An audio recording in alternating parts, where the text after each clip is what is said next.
A gente que é da área da saúde, a gente indica, né? Até fala assim, não, vamos buscar um terapeuta, vamos buscar um psicólogo, ou senão já vamos encaminhar para psiquiatra. E as pessoas, eu acho que como você trabalha na pós-graduação, você deve ter relação com várias áreas de conhecimento aí, de várias áreas na medicina, e você vê uma resistência até dos profissionais de indicar ou não? Bom, então vamos falar assim. A minha primeira. O primeiro tema, inclusive, da aula de medicina esportiva é sobre. Ou melhor, desculpa, o segundo tópico. Sobre a saúde mental dos médicos. Você sabia que 80%, e a gente tem um artigo, tá, sobre isso, que 80% dos médicos sofrem ou sofreram de algum transtorno, seja ele ansiedade, depressão ou burnout. Tá? Alguns diagnosticados e Vamos tratando. definir esses três termos? Bom, vamos lá então. Depressão. Bom, depressão é aquele conjunto de pensamentos negativos. Aquele ciclo, eu falo que ninguém tropeça e cai em depressão. A depressão, ela vai abraçando o sujeito. Certo. Então, o sujeito hoje não está legal, ele começa a ficar um pouco evitativo, né? E o evitativo é num contexto amplo. É de pessoa, é de rede social, é de tudo, e aquilo toma uma proporção. A depressão, ela abraça porque, bom, não sei se é da sua época, mas a mulher, quando ela está triste, ela escutava a Adele. Porque a Adele, Adele sim. é aquele som profundo, que arrastava, meio deprimente, meio puxando para um lado A mulher depressivo. naturalmente tem uma depressão dentro do próprio Não, ciclo, né? eu citei a Adele para mulher porque Mulheres são mais sentimentais, são mais elas sensíveis. são mais sensíveis, Aham. elas abraçam isso aí, e aí o homem ele vai partir para alguma coisa também depressiva, mas ele vai partir às vezes para um rock mais pesado, alguma coisa que puxe mais para um lado dark. Bom, e quando vai escolher um filme ou uma série, nunca é nada alegre, motivacional ou feliz. Muito pelo contrário. É um contexto de algo que vai estar deprimindo, que vai estar. Então, assim, é como se fosse uma bolinha de neve, a depressão, que ela vai rolando e você vai permitindo que ela agregue mais negatividade, mais pensamentos ruins, mais um ciclo negativo de pensamento. Né? A cognição volta-se toda para pensamentos catastróficos, A tristes. pessoa fica reclusa, não quer Exato. socializar, não tem ânimo para Não, conversar, começa a afetar o trabalho, a performance, não, a performance ou não. a gente não precisa nem falar. Existe muita pessoa que, assim, às vezes as pessoas determinam, porque antigamente o depressivo era a pessoa que sequer tomava um banho. Não, tem muita gente hoje que calça uma máscarazinha para sair, para trabalhar, para ir para a faculdade, tá? Até uma frase, né, que a gente bem usual, o Instagram é um mural de sorrisos, enquanto em casa é um varal de travesseiros molhados. É isso que eu ia até mencionar. O advento das redes sociais, ela não reforça esse tipo de dualidade da pessoa viver Completamente. nesse mundo ambíguo, né? Tipo assim, uma persona fora de casa e outra persona dentro de casa. Bom, vamos, antes da gente chegar aí, vamos pontuar, senão a gente vai pular o Vamos, que que é senão já ansiedade e pular. burnout. Ansiedade, a gente tem três tipos de ansiedade, tá?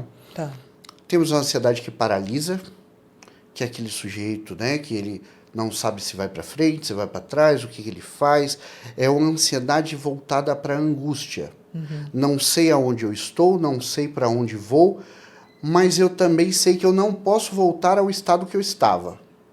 Certo. Tá? Se a gente pontuar, a gente pode pontuar muito bem uma pessoa que descobre uma traição. Ela não sabe aonde ela está porque ela se perdeu. Ela não sabe para onde ela vai porque agora ela tem algo a resolver.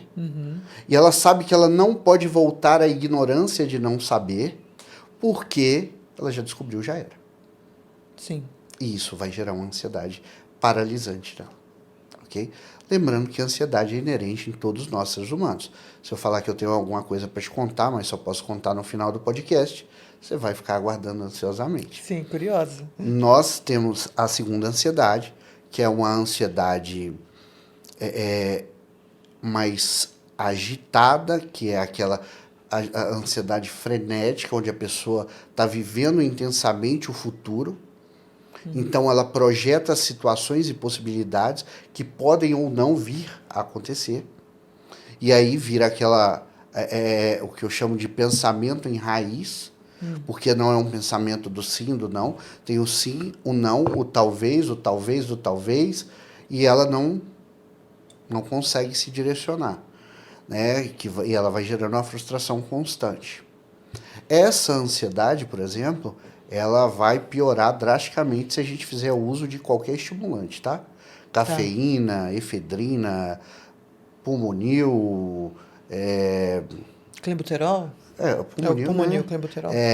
MDMA, ioimbina, tá? Já a ansiedade paralisante, que foi a primeira, ela se beneficia de um estimulante, porque ela tira você da inércia. Ela empurra o Ela indivíduo. empurra, forçosamente. Tá? E a terceira, que é o que a gente chama de ansiedade de pleno estado de ativação, que seria a ansiedade perfeita. Aquela ansiedade do atleta que está para começar a largada. Ele está com os seus níveis de neurotransmissores, de noradrenalina, dopamina, tudo ajustados para aquele momento. Não tem nada passando nem nada sobrando. Então, assim, a gente acaba a ansiedade aqui. Aumenta o foco, né? A percepção. A percepção, tudo para ele estar disposto para a batalha, vamos dizer assim. Isso. Ele está pronto ali, né? O sistema nervoso simpático está ali, ó, luta ou fuga está ok, o sistema adrenérgico está todo funcionando. Bom, e o burnout bom, é o excesso de estresse. É um estresse crônico. É a frustração constante. Maior índice de burnout que nós temos em trabalho hoje no Brasil, bancário. Achei que médicos ia estar aí nesse...